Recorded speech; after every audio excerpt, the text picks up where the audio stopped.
Alrighty, great. We'll wait like a couple of Well, minutes. but wait a couple of minutes because we have one more media group that might be here, and we'll wait and see what happens, Start all okay? over again. Right.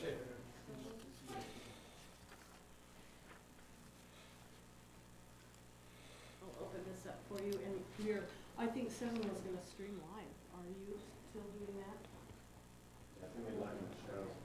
Stan's last name? Tree. You guys were late. Have Stan there. You're waiting on somebody Okay, else. so Oh, are we? Let me Yeah. make an introductory. Yeah, go ahead, please. What are you starting at? Well, the show starts, hold on. Countdown on it. Still open. The show's open right now, so you can start in a second. I can tell you when. Okay, that'd be good, and that'll give us the minute or two that we need. And we're live on Okay, so and we're live on our YouTube channel. with hot audio. Great.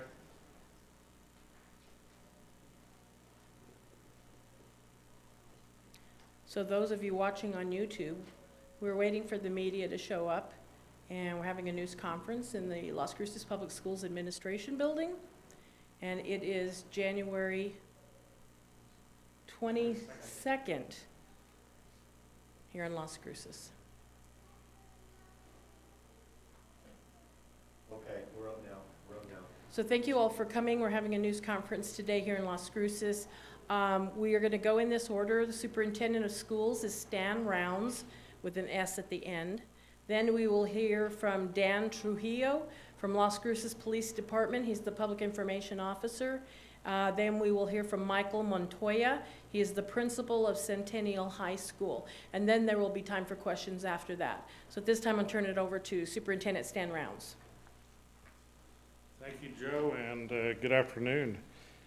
Early this morning, Las Cruces Public Schools was made aware of a threat against Centennial High School via social media. Originally, it was thought that the threat was made on a social media feed only, and at first it was not clear whether it was Centennial High School here in Las Cruces or another school in Texas. School administration, Las Cruces Police began an investigation early this morning.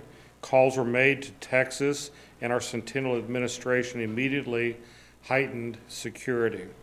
Students were questioned, and we were able to identify the social media source or sources, which we will not share at this time because of the ongoing investigation. Centennial was then placed on lockdown. All entrances on lockdown are locked. No visitors are allowed in or out of the school, and students remained in their classrooms in a locked down status. Police initiated an investigation with our school administration's assistance and with our own security personnel. The alleged student and his parent were at school this morning. Shortly before 10 a.m., the student was detained by police. About 20 minutes later, this 18-year-old was taken by police for further questioning. Separately, another 17-year-old student, also from Centennial, was given a Class 3 citation by police for writing a threatening message on the wall of one of the school's restrooms. We were able to detail that student using our security system cameras and whatnot that we have at Centennial High School. That student will also face discipline by the school. We want to thank the many parents who came by the school or gave us calls for their patience in this matter. They were very cooperative. We had a group of parents, as an example, in cars that were locked out of the building, parked in our parking lots, and I want to thank them for their patience as we dealt with this situation using our normal protocols. One of the things I want to say to the media and to the public, you see, we take threats very, very seriously. And we do not tolerate them, period. Whether this threat is made over social media or by telephone or in person, we will always follow up on all threats and impose the necessary discipline, or, as in this case, ask for law enforcement's involvement. At this time, I'd like to turn this over to Dan Trujillo, the Public Information Officer for the Las Cruces Police Department. Thank you, Stan, and good early afternoon. Early this morning, sometime after 4 a.m., Las Cruces Police received information that there was potentially a threat made to a local school. We began investigating immediately, and police officers, additional officers were assigned to Centennial High School, the school that was perceived to receive that threat, and our officers were there before students arrived. We have detained one individual for questioning only right now at this time, and we'll go from there. We're very pleased with the cooperation we received from other agencies and also with the Las Cruces Public Schools, the teachers, students, and parents, and many others who helped us. With that, I'd like to pass it on to Michael from Centennial High School. Good afternoon, ladies and gentlemen. Thank you for being here this morning. I just want to reiterate what Mr. Round said earlier, is that threats are taken very seriously, whether through the district or at our school. And I want to thank LCPD for their cooperation and their quick response this morning. Our students, our teachers, and our administrative staff for working hard this morning and to ensure that our school, our staff, and our students were safe. We took the proper procedures. And we did what we needed to do this morning, and with the cooperation of everybody, we were able to get the 2 students that were involved, and that's where we're at. Centennial is a great place to be, and it'll continue to be. And just know that safety of our students and our staff is of importance at Centennial as it is across Las Cruces Public Schools. Michael, before we take questions, could you explain that we're going to give absences excused for those parents who checked out? Yes, for those students that were checked out today, we will give them an excused absence today. As you know, they were very cooperative coming in. I know it was chaotic at first when they all came in, and we put them in lockdown, but as they checked them out, we will give them an excused absence today. We'll take questions now. Right, we'll have to take questions. Yes, what are the ramifications against the student who was taken into custody for questioning? Okay, at this point, I don't want to draw conclusions about what legal matters might be as we hand this over to Las Cruces Police Department. They have their protocols and processes for both investigation and then consideration of any charges that might occur. At this time, it's too early for us to enter into that discussion. What are the possible ramifications if a situation develops very seriously for this student? Well, for any student who enters into this area, there certainly is disciplinary action at the school level that has a different threshold than police investigations have. As occurred in this case, we worked very closely with our Las Cruces Police Department, law enforcement, and others as we go through the process of identifying exactly what did occur and then moving ahead appropriately according to all of our protocols we have. I don't know what timeline that will have in it, but certainly what I want to enforce is that Las Cruces Police Department, as far as this particular individual, now has the process in their hands. The district will await their investigation before we go further with potential intervention on part of the school district. What's important to note is, in the cases of these students, they are no longer on campus. There were no students in jeopardy, as far as we can tell, and nobody was in an unsafe situation. We simply were taking precautions around the circumstances that are involved in this matter. How common are these situations here? Have situations like these been brought up in the past in regards to social media threats from students on other students? I'm afraid to say that in America as a whole, and that's true in this district and other districts in the state, this is an increasing level of things that occur. And people, unfortunately, use social media as an opportunity to interrupt our business of education and deal with whatever other personal matters might be there. We take them very seriously. Posting something through some social media process is, in our view, similar to coming up to you or I and making the same threat. And so we take it very seriously, and we have our protocols. we do follow, which we did today, and we intervene with police when we find it to cross certain thresholds, which in this matter occurred. Will there be more increased monitoring of social media habits within the public school system based off the situation? We will continue to evaluate our social media, both presence and our monitoring.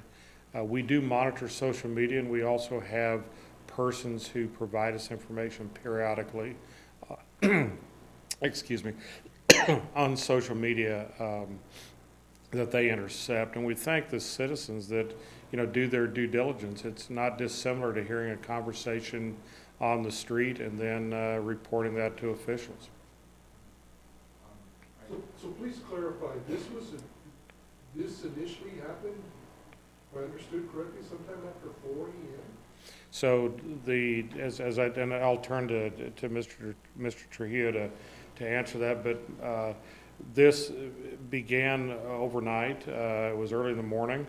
There was discussions between school officials and police, as we always do in these matters, and it moved from there. And let me defer to Dan on the timeline. Mr. Rand, one Yes. more question. What's your message to students, I guess, in regards to those who might be thinking of posting something inappropriate or potentially threatening on social media? So I would like to just enforce to students that any threats that you might anticipate that would interrupt education or would cause us to think that your fellow students will be in an unsafe situation simply is not acceptable. And we as a district will always pursue you and pursue what occurred to the fullest extent. And when it crosses certain barriers, as you see today, we will involve the appropriate authorities and take those actions. Let me turn it over to Dan for the question on time. Yeah, as far as the timeline, I'm not sure exactly when there was a post or a comment made on social media, but LCPD received information of that sometime after 4 a.m. today. And I don't have the exact time on that. But shortly after that, that's when we started investigating. And, as far as comments and taking threats, people have First Amendment rights to speak and to share their thoughts. But there's also things that are bonehead and sometimes not wise to say. And we'd like to remind people, hey, please be aware, especially when you're dealing with students or a school, watch what you say and watch what you post or what pictures or images or anything else you may share on social media, because it could be taken a different way by somebody else. We have to let this investigation play out before we know if there will be charges at all in this case. And if there are, we'll let you know. Just for clarification, you all were notified first. Los Angeles Police were notified first. To be honest, I don't know who was notified first. I just know that we learned of it sometime after 4 a.m. Okay, and the two threats are two separate threats? Oh, yeah, yes. So two separate threats? Yeah. And they're both 18 and a 17-year-old with the two separate threats in regards to age? The 18-year-old was from the social media perceived threat, and then the 17-year-old was the one who was believed to have written something in one of the bathrooms. Okay, and you were notified, was police notified of both those threats, or? Yeah, we were notified of both. Yeah, police are the ones who filed the Class 3 juvenile citation against the 17-year-old. And what are the ramifications against that, the 17-year-old for that class 3 misdemeanor? What exactly does that mean? Well, it's a Class 3 is pretty much the student was turned over to parents, but there'll be a mandatory court date associated with that. And so I don't want to go into what the judicial system will do, but we'll have to let that play out. Since there's an 18 and 17-year-old, if charges are brought against them, could both of these students be tried as adults? We'll have to wait to see. Was Department of Homeland Security brought into this in any treatment? I don't think so. I haven't heard of any of that, no. And I know that there are limited details as far as the threat, what the threat or where it was made, but can you confirm whether or not the threat included a shooting, possible shooting at school? I can't confirm that, no. There was a threat that was made, or something that could be perceived as a threat was made on social media, and that's what we have, and that's what we're going with right now. again, I have to caution that we may not get answers right away, because if it's computer related, we may have to have a computer forensics expert come in, and we may have to.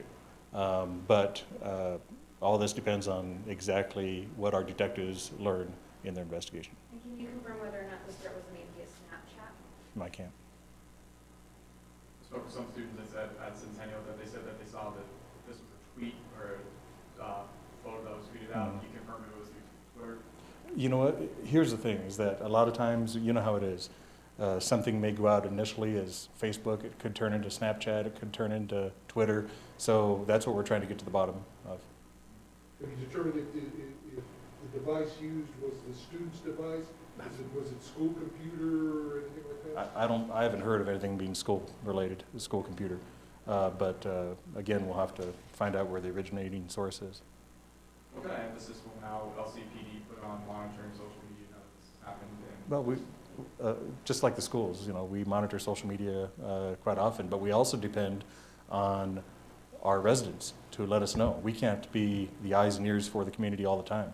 We need the help as much as possible. And so we're very fortunate that somebody did come forward and either alert schools or the police and let us know that this was out there.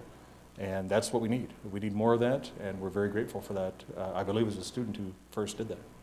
Is that what, clarify, please, is that what happened to a student, parent, whoever, somebody contacted?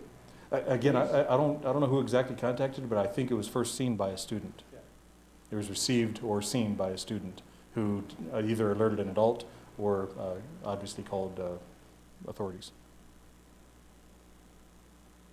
And so, and you said that the officers were on campus before school started? Yes. So were students allowed inside the classrooms and Yes. school rooms? And then at what point did you all Go decide ahead. to do a lockout? So let me go there.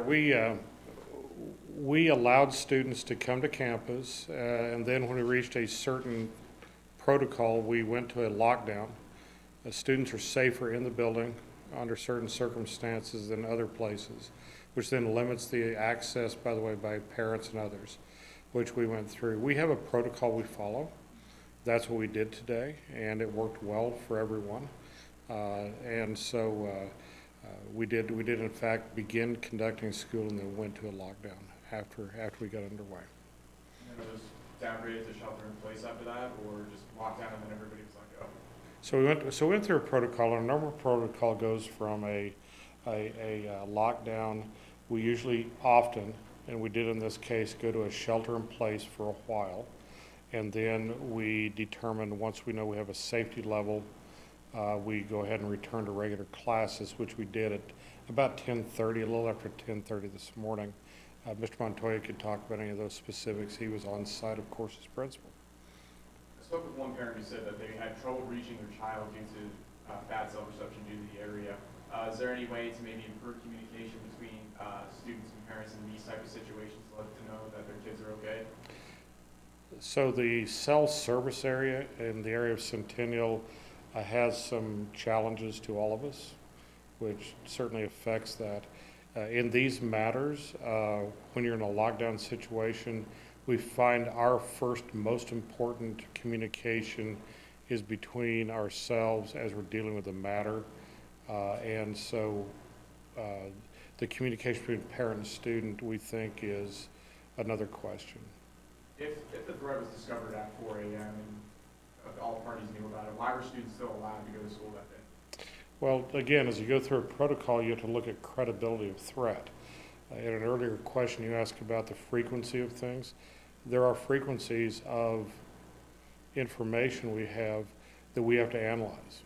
And in our analytics, we determine whether or not there is a reason to assume validity to the threat. I don't want to go into those particulars. We went through that protocol, and between those involved, agencies involved, we made a decision that we would conduct school, and then we made a decision to lock it down as we move further into this. And I think, as you saw, we worked very well in identifying and intervening on the two students that were involved in two separate issues. And I think just Michael was also going to mention something about following up on threats all the time at your high school. Why don't you go ahead and Let me have, then I'll come to your question, if that's okay. Mike? So as Mr. Round said, you know, we have to verify. I mean, we get threats more often than not, and we have to make sure that they're credible threats. And of course, we take every threat that we get, and we take very serious. But as this investigation went through, we had to make sure that this was as credible as could be. And then at that point, with the administration and our administration at Centennial, we decided we needed to go into lockdown. And so again, if I was to do this every time we had a threat, we'd go into lockdown or we'd go into shelter in place more often than not. It's just reality of where we are today in with our education and the social media. There's a lot going on out there, and so we truly have to sit and look at the credibility of everything that comes through my office, comes through our administrator's office, or the phone, social media, emails, texts, whether it's Snapchat, Twitter, Rumble, Tumble, whatever they have out there. There's threats all the time, either to other students, to each other. There's just, you know, so we have to really investigate. We spend a lot of time investigating and making sure that every student in our building and every staff member, every parent that walks into our schools are safe. And I think we do a very good job of it. Fear of a weapon on campus, Mike? Was there fear of a weapon on campus? Not at the moment, no. There was no fear at any time that there was a weapon on campus, no, sir. Two-part question here. What time were parents notified that there was a lockdown, and how were they notified? So we have protocol. So when I call a lockdown, I notify central office, and we do social media.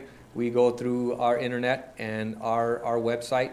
That's how we notify parents. We also have a Remind 101 to a lot of our parents.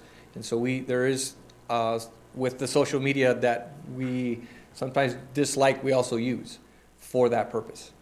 So kind of like an e-blast type of thing? Yes, sir. Yes, sir. We're on the radio as well. Or the radio.